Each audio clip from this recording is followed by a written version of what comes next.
I'm really happy to see you all here for the discussion on eliminating the Office of the County Auditor. The first program was an educational program that the county officials presented to us. And the League has not taken a position on the issue of the quarter-cent sales tax. In order for the League of Women Voters to take a position, we have to have a study. And the study normally takes about a year, so when issues come up like that, it's hard to get that done. On the other hand, for this issue, in terms of eliminating the Office of Elected Auditor, we did do a study. We did a study in 2022, and as a result of the research, the discussion, and eventually the consensus vote by the members of the Champaign County League of Women Voters, we adopted a position, and the position is that the Office of Elected Auditor should be eliminated. Now, the League is nonpartisan. We do not endorse candidates, but we do take positions on issues, and this is one of the issues that we've taken a position on. So this is the question that's going to be on the ballot. Eliminate the Office of County Auditor. Shall the Office of the Champaign County Auditor be eliminated effective December 1, 2024? Options yes or no. The League of Women Voters of Champaign County recommends voting yes on this ballot question. We're going to start off with history, just because I'm majoring in history in college, we always have to start with history. So the Office of County Auditor is a result of an act from the General Assembly, but it only applied to counties between the population of 75,000 and 3 million. The act was enacted in 1911. Champaign County didn't hit that 75,000 mark until 1950, so it's only been around since then.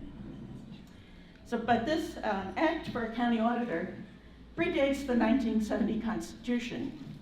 And in the county section of the Constitution, it is not listed as one of the mandatory elected offices.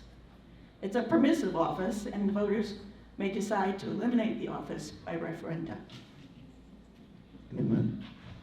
In addition, in the 1930s, generally accepted accounting principles, GAAP, were developed, and they comprise a set of accounting rules and procedures used in the standardized financial reporting practices. And this is not just governments, but all kinds of enterprises. Government bodies, including Champaign County, follow GAAP to ensure the accuracy, consistency, and transparency of their financial decisions. In 1963, the state adopted the County Auditing Law. This law establishes a statewide set of auditing requirements for counties by an auditor or auditors with specific requirements. They need to be a certified public accountant or the equivalent.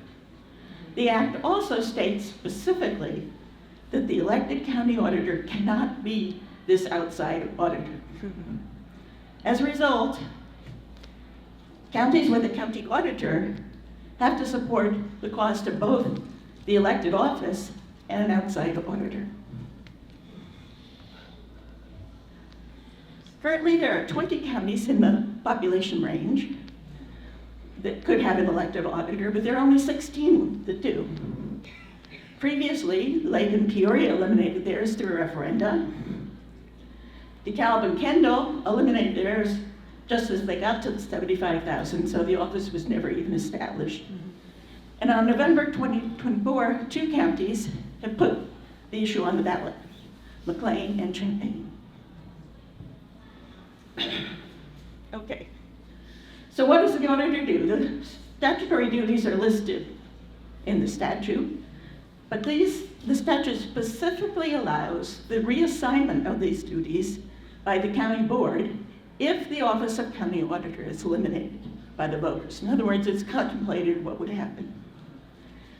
In addition, modern finance software automates a large number of these mandated functions, whereas in 1911, of course, most of them were paper processes. So, If the county auditor is eliminated, a finance department is created, and all the statutory duties are transferred there.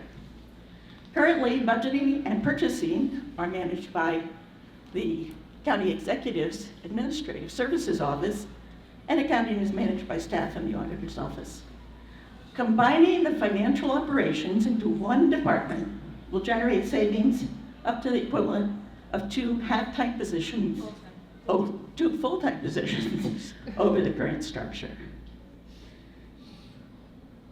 The County Board proposes to create a County Board Audit Committee to review the annual audit with the outside auditor, to discuss purchasing policies with department heads, to develop a strategic plan, and the audit committee structure kind of is a best practice recommendation by the GFOA, the Government Finance Officers Association. There are several checks and balances to avoid. So when the people in favor of an elected county auditor talk, their major argument is usually, well, the auditor is there to avoid the risk of fraud. And if you eliminate the auditor's office, the risk of fraud will increase. And we believe there are a number of reasons why that is not true. There are several checks and balances to avoid fraud in today's county government operations that were not in place in 1911. There's generally accepted accounting principles, one of whose purposes is to make sure that there is no fraud. There is an outside auditor, one of whose purposes is to make sure that there is no that the operations of the financial system are correct and appropriate. Currently, the reports of fraud, waste, and abuse are reported to the auditor's office. Under the new structure, they would be reported to 3 different people. 1, the director of the finance, and 2, the county chairs of the finance and the audit committee. So much more likely to get some public attention. So the recommendation to eliminate the Office of County Auditor, the office was created in 1911. It only applies to a small number of counties. There are no professional qualifications to be an elected auditor. In other words, there's no requirement for being an accountant, having an accounting background, having any experience in accounting. What there is a requirement that after you're elected, you're required to have 10 hours of training. And I don't know about you, but I would not want an accountant with 10 hours of training. And basically in 1911, the legislature really couldn't predict the future of finance and finance record keeping in 2024. So we have a number of reasons why we have recommended this abolition. One, of course, is the generally accepted accounting principles gap. And as I said, these are nationwide standards. They're standards for all enterprises, including governments. And part of the purposes of this is to make sure that there is appropriate, transparent, consistent accounting. Reason 2, in 1963, the County Auditing Act was enacted, which requires every county to have an outside audit. Someone who's independent, who has professional qualifications, who comes in every year, looks at the accounting system, and sees that everything is okay. And this was not, and this cannot be the elected county auditor. Reason 3, technology with the finance software systems now provides business and financial management processes that in 1911 had to be done by hand. So they're much more automated. Reason 4, the county restructuring to create a finance department would organize all the financial systems into one office and would lead to efficiencies in staff and efficiencies of staff and the use of people and the way the system operates. Reduce time for processing of some things, that kind of thing. Reason 5, the county board proposes not that the auditing not be, that attention be paid to the auditing by using some best practices, including a county audit committee. 6, the risk of fraud is addressed through modern accounting procedures and through the reporting structure that will be maintained, where reports can be made to different people in order that they would be paid attention to. 7, the Civic Federation of Chicago recently counted our units of local government in Illinois, which is far more than any other. And don't get me started on that. So we have, Illinois has 8,923 units of local government, all different kinds.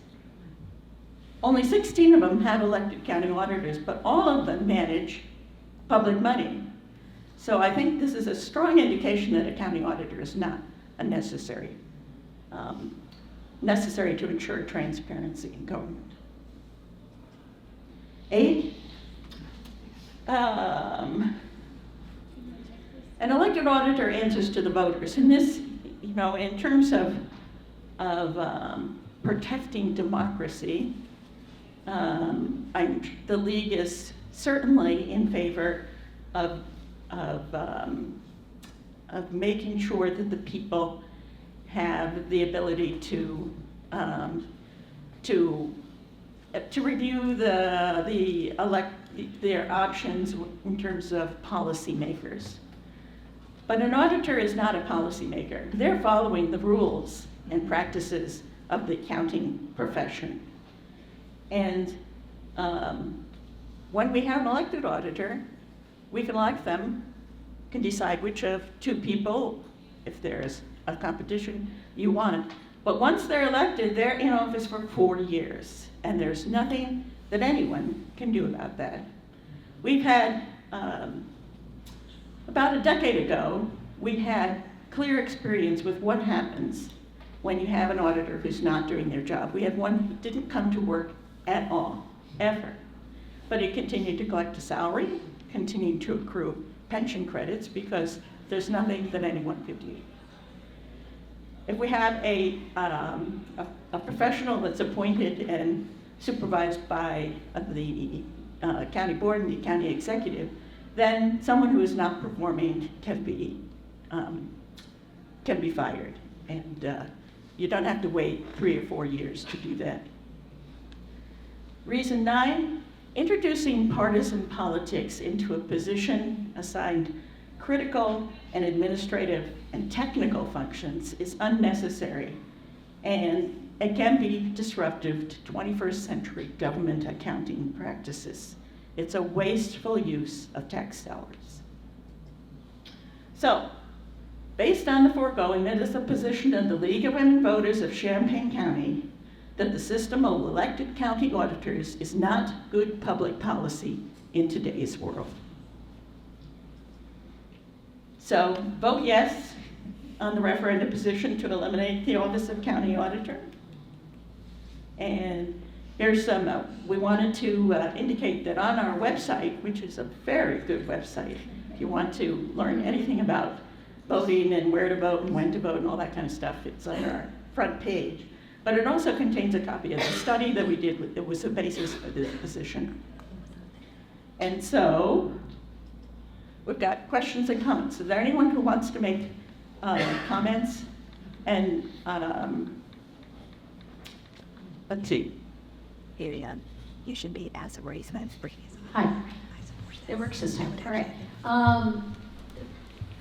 So you said that there was an outside auditor, and it is my experience, having worked with several different groups doing finances, that finances are really hard, and that there needs to be different levels of oversight, and not just one person doing it all. And also the county board, so I'm asking, by getting rid of the auditor that is an elected official and just having the outside auditor, aren't you removing a level? But my second one is that the county board members do not particularly come in, it's not a job requirement to come in with financial acumen or experience. I know that right now we have a really good board that does look at finances critically and does things very well, but isn't the auditor supposed to be, aren't they doing something that has oversight of what the county does with its money in the first place? So I guess I'm like, are we losing a level of critical oversight that is valuable? First, I want you to remember, what kind of qualifications do you need to be an elected county auditor? None. You need to be a resident of the county. So what are we losing if we have a county auditor who doesn't have any qualifications? And the second is, the county board passes a multi-million-dollar budget every year. And they go through the whole budgeting process. To say, that they're not aware of what's happening, I think would be mistaken, because they look at it all very, very, very, very specifically. And in addition, there are safeguards in general accepted accounting principles. There's safeguards in having supervisor, a director of finance. So I think all of these things together, more than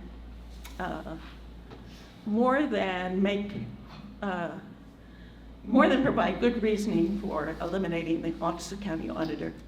But isn't, what I was asking is, isn't there a level, like an in-between level that is actually just eliminating, right, doing that, of oversight? There's, well, okay, you want, right.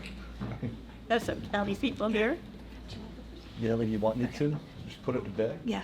Hi, everyone. I'm Jennifer Locke. I'm Vice Chair of the Champaign County Board.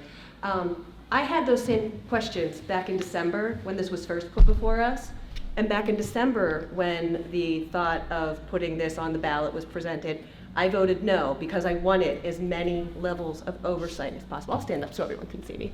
I wanted every amount of oversight as possible. Unfortunately, the office traditionally, and that's not just during this auditor's term, it's going back generations, the auditor's office in Champaign County doesn't do structural audits. They don't do spot checks, they don't do audits. It's a glorified purchasing department. Former auditor John Barney over here could vouch for that. It's a purchasing department. Mr. Farney, would you like to speak to that part? Okay, we'll get to that. The outside auditor is where our auditing occurs. The creation of a finance department could possibly free up staff to perform spot checks, to do things. Honestly, the oversight is coming in the software, requiring you can't put a bill in without there being a contract assigned. The fraud is prevented systemically at every level through the requirements of the staff. Just like if you work at the university, the purchasing department will be on you and they won't reimburse whatever if you don't have the right forms and documents and supporting everything. So yeah, I was with you. And then in reconsidering and really educating myself more about the fact that we're not doing auditing anyway, perhaps it was, that's how I reached the decision to agree with the league here. And I think Ms. Furtado has more. Yeah, so I've been either deputy or finance chair for the last 7 years. And I also, I have been supportive of eliminating this office, I think before they even did the study, in part because I saw how it operates. Before coming here, and back in the olden days, I used to be a grant writer for the city of Indianapolis, Consolidated City County of Indianapolis and Marion County over in Indiana. And there was the annual external audit, and a handful of my grants would be audited. And then all year, there would be internal audits of my grants. I would see certain staff come and I'd be like, oh no. And listen, we did well on the audits, but sometimes they'd be like, hey, you need a little bit more of a check and balance here. Hey, have you considered how people are, especially because grants often have all these really specific rules. And so when I came here, I assumed that would be what would happen, right? And lo and behold, nope. None of that happens here. And it's just not part of the office. I mean, what they do is they pay the bills. And I'll just be perfectly honest, as finance chair, if I have a concern right now about something that's going on financially in the county, the people that I call are admin, the finance staff over there. Because they're the ones who can answer the question and get something done about it. And so it's already functioning like this. We're just paying a bunch of money to somebody that isn't doing it, just to be perfectly honest with you. And I'm going to say this too. Our external audit is going to be late this year. I just found this out. And the audit staff has to work to get those finance numbers to our external auditor. And I speak to her all the time. It's going to be late this year. We are going to be put on what is called a federal FEIN lock, which is not a good situation. It happened for our 21 audit, and it happened for our 2019 audit. So it is not even that just on this current structure that we have, and there is nothing that I can do about it, except just get really upset. So I think the model that they put forward here, in a lot of ways, is how I, as finance chair, already function. But we also have Mr. Farty, who was an auditor for the county, and he probably has more insight than I do.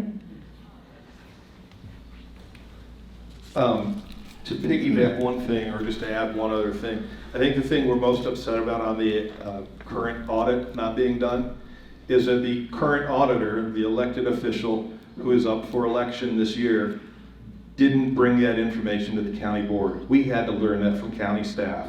Yep. That is unconscionable. The Regional Planning Commission is almost entirely grant funded, federal grants.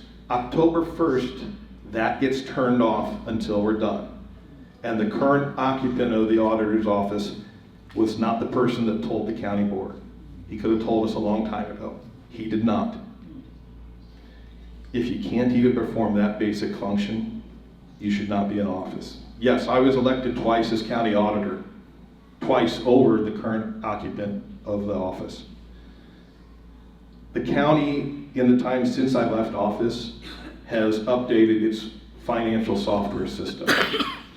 Everything is done in a much more efficient way than it was when I was using a system that was implemented. I was born in 1977, and the AS400 system was implemented in 1976. Okay, it was there before I was born. That's what we were using while I was in office from 2012 to 2018. It has changed immensely. The new system has the checks and balances that we need in it. Every expense of the county is actually published to the county's website. I was just looking on my phone here. If you want to see that we spent $5.76 to Menards on July 19th, it's on there. The public can see where their money is going. The elected official is not the cog that makes that work. We have that information at our fingertips on our phone while I'm sitting here in a forum, because I just want to see what's actually there. I wholeheartedly support this change. I think it's important that we continue to modernize county government. We did this with the Recorder of Deeds office a couple of years ago. It has worked well. I think we can do this as well. The other reason I support this time is the last time this was presented, county administration didn't give us a clear picture of what they wanted to replace the elected official with. They did not say, let's create a finance division with these positions. The people that are doing the everyday work of the auditor's office will still be doing the same work. They'll just have a different supervisor. I think it's a plan that'll work. Thanks. Just to put a bow on the fact that our audit, our external audit won't be done in time, if we did not have an elected auditor, if we had an employee who was responsible for that, we could terminate that employee. We can't terminate the person who's responsible for 3 times in 6 years, putting the county in financial turmoil. So who would be the boss of you keep those correct staff, and then who would be the boss? There would be a position called a finance director who would oversee the auditing staff, the budgeting staff, and eventually, potentially, like expansion and purchasing staff. And the finance department would be housed in the county executive's office. But the finance director would be someone who is appointed by recommendation from the county executive to the county board. So the county executive and the county board would have to sign off on who the finance director is going to be.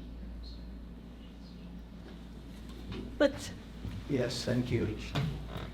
My name's Alan Nudo. I moved after 24 years in my home, and in cleaning out, I vowed I was going to get rid of about 30% of everything I had. But I found this file. I happened to serve on the board back in 2010, and we had a auditor by the name of Tony Fabry who literally did not show up for work weeks, months at a time. And so we were fortunate. We had a very good bipartisan board, and Steve Beckett and I authored a resolution after a lot of work and research to put this on the ballot back in 2010. And it failed. I'm not asking any questions here because I know the answers already after 24 years of what happened. It failed because both parties want this political phone. Mm-hmm. It's a stepping stone for many. I mean, Mike Frericks was a stepping stone for this, and well-deserved, but he had no CPA. He didn't have public accounting. He, like anybody else, my good friend John doesn't have a CPA. And John is wise enough, we had lunch on Friday, and he announced to our group that he was going to support this. And I wholeheartedly support this. But the problem is, and be totally aware of this, parties are against this. And I see a lot of no signs in the yards.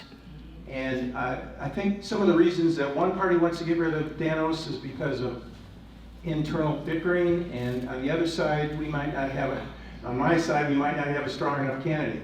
But ultimately, we have to write letters to the editor, we have to write to 10 friends, we have to tell the public what you're learning today about the inequity. This is archaic. This position is archaic.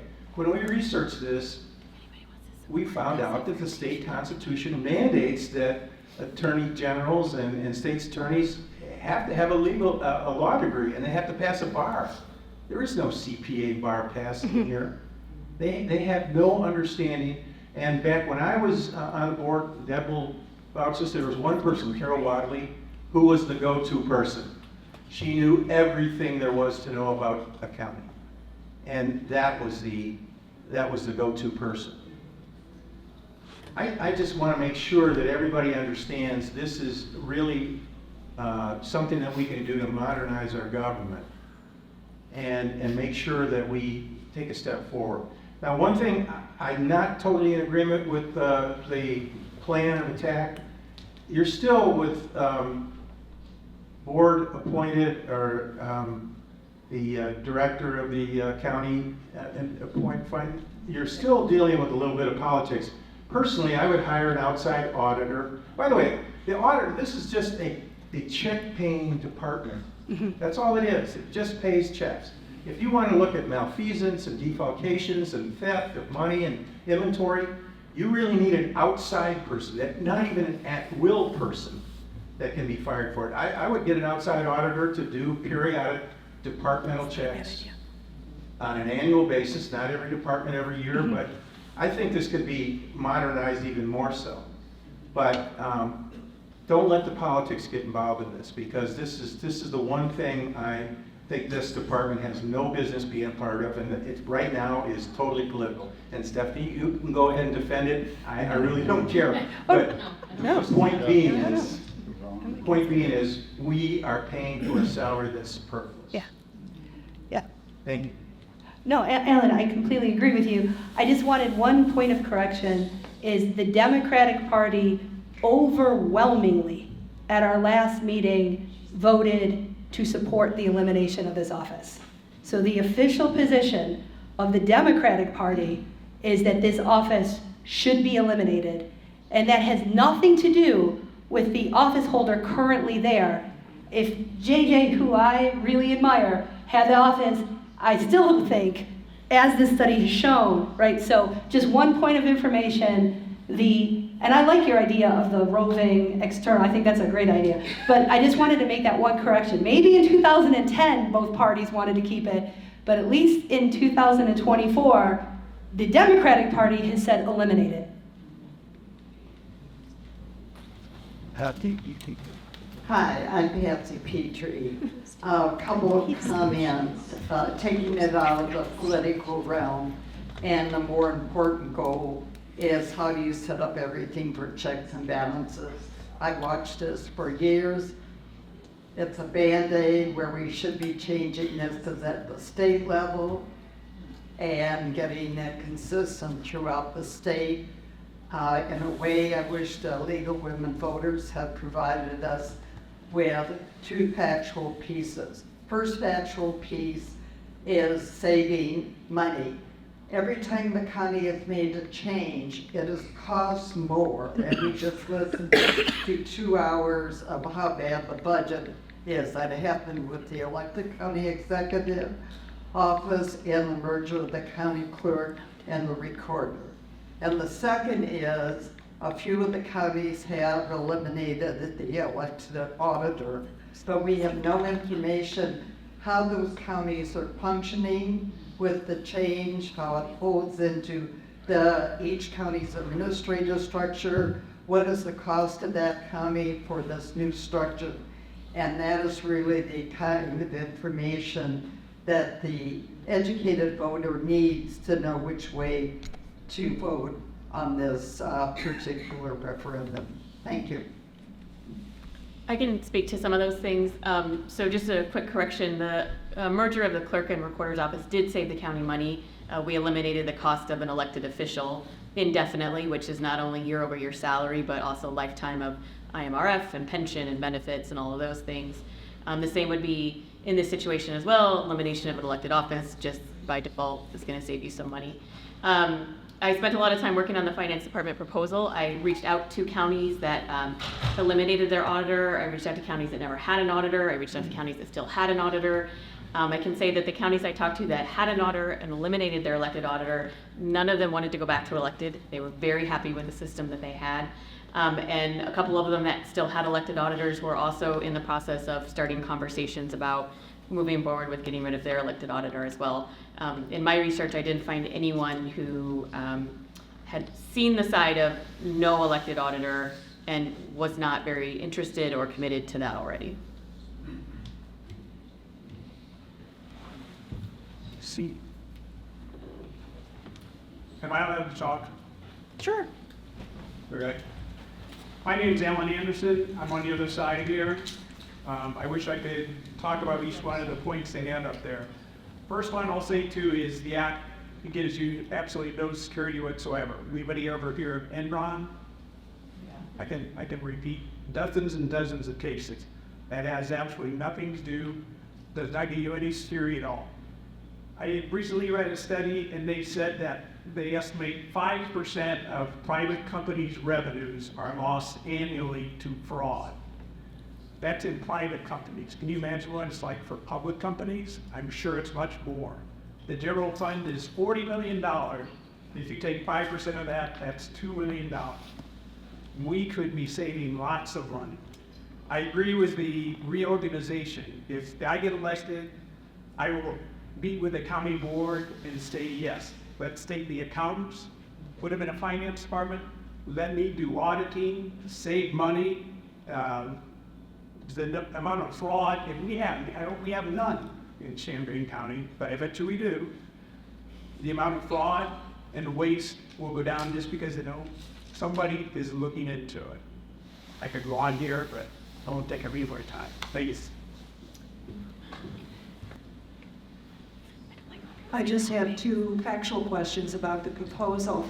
I believe it said that by eliminating the auditor's position, you would do away with 2 full-time positions. Was that correct? Yes, that's what the restructuring proposal says. Okay, but then it also said that you would be adding a professional person or professional position in the Director of Finance. Is that an additional person then? Here, I'm going to let Michelle answer that.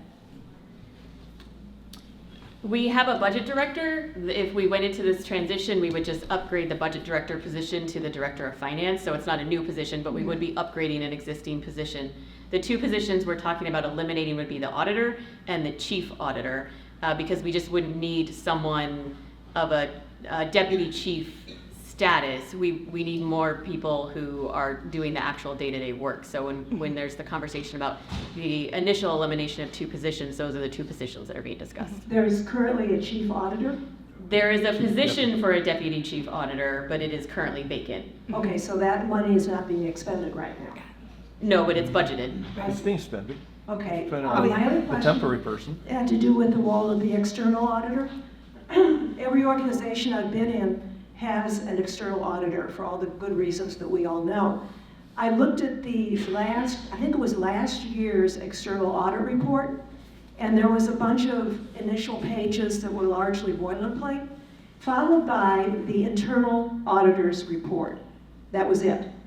There was no external auditor independent report, unless I misread it, which is always possible.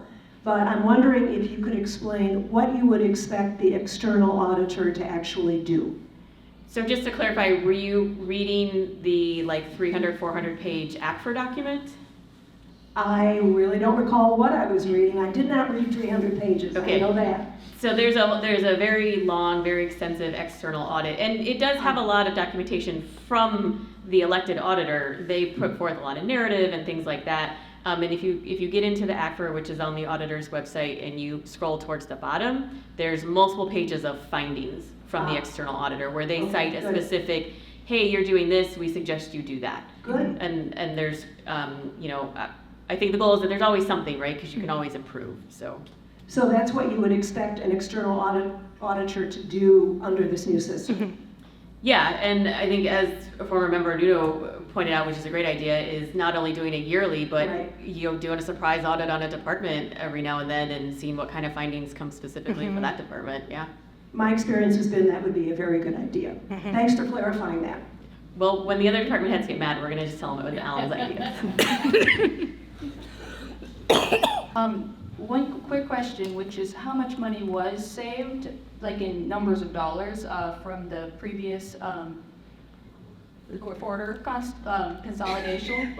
And then my experience has been like reading the auditor reports, that it was more the narrative that I found useful as an independent person reviewing finances. I'm actually not worried that dollars are going to get miscounted or that there's going to be there's software for that. But I think having a kind of a subjective oversight is really helpful. On boards that I've been on that we've had an external audit, it's very technical. It's like the external auditor, and it's an important role, of course, but they don't know the organization, they don't know the mission or the priorities, and the elected auditor is able to not only oversee that process, but to see the budget as like a moral document, as a representation of the priorities of the county in a way that I think would be lost. And I worry about too much consolidation in the county executive, which is a position that we're relatively new to. So I just want to share that. Thanks. I would totally agree with that, except I would say that in Champaign County's experience, both with the current auditor and as we've heard with past auditors, it's simply not the case. I will say this bluntly, the current auditor has very little understanding of county operations. I found his piece on the previous, I found the piece on the referendum to be very useful. He disagrees with the county board, but I thought it was a really important perspective. And I don't know how I'm going to vote on it. I probably am going to end up agreeing with him, but I thought it was helpful to have that opinion represented by someone being on the inside. I'd be glad to sit down with you and go through his piece line by line. And I'm not saying opinion-wise, just factually, it's inaccurate. So let me just give you one example. The current auditor said that we could save a significant amount of money by paying off our bonds early. Bonds are, you can't just pay them off when you feel like it. They're callable at a certain date. I don't understand how you can't know that and have that job. But like, he was like, oh, you could just pay off the jail bond. It's not callable until 2032. I mean, that, when I say that's like a basic finance thing, I mean, that's just like basic. There was all sorts of stuff in there that just, but that's a totally different issue. I stood up because the question was about, oh, savings, yeah, so I could speak to that. We completely eliminated an elected official that made in the mid-90s, and we gave the clerk a raise because now he ran 2 offices. That was more than 10 but less than 20, so I can't remember exactly what it was. I want to say like 14 or something like that. I don't quote me on that, but it was, I know it was more than 10 and I know that it was less than 20. So the savings was $70,000. At least, and maybe 75. Oh, a year Yeah. plus benefits, Yeah. which is another third on top of that. So cumulative, since we did that, so we're talking like 20. 20 a year? Yeah, so it's like about almost 100 a year, I would say, conservatively. Forever.